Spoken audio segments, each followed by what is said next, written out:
शेतकऱ्याच्या शेवटच्या टोकापर्यंत शेतकऱ्याला जास्तीत जास्त मदत आपल्या पंकजाताई महायुतीच्या सरकारकडून मिळून दिल्याशिवाय राहणार नाहीत, हा विश्वास मी या निमित्तानं आपल्या समोर व्यक्त करतो. खरं ही दसऱ्याच्या मेळाव्याची परंपरा, जे फक्त घोषणा द्यायला आले त्यांना मेळावा कधी सुरू झाला, पहिला दसरा मेळाव्याला कोण आलतं काय माहित नाही. तुम्ही बोलू द्यायला आलात का बंद करायला आलात? तुम्हाला कसं समजू?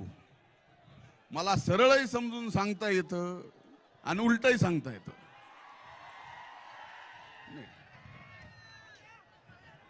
भगवानगडाचं उद्घाटन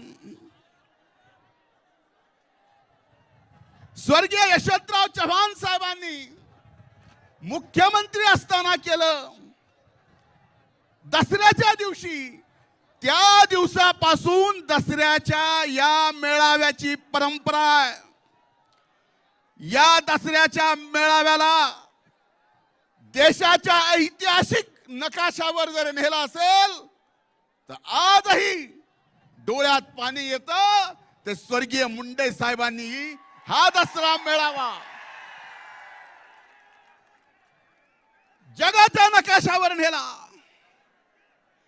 आणि आज अभिमान वाटतो मला माझ्या बहिणींचा, पंकजाताईचा आणि प्रीतमचा सुद्धा, की साहेब गेल्यानंतर सुद्धा असंख्य अडचणीत तुम्ही ही परंपरा चालू ठेवली आहे. मला माझ्या बहिणीचा सार्थ अभिमान आहे.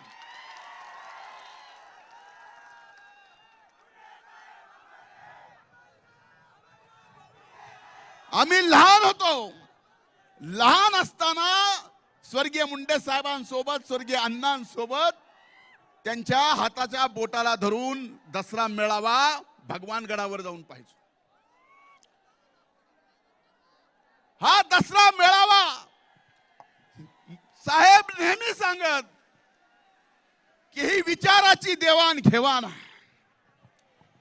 मी देवाणघेवाण बघत असताना पुढे आलो, परत मागे बघितलं, पुढे आलो, परत मागे बघितलं. मग मागच्या दसऱ्याला आम्ही होतो. मागच्या दसऱ्याला मी होतो, त्यातले अनेक जण मागे दिसनात. म्हणलं कामून?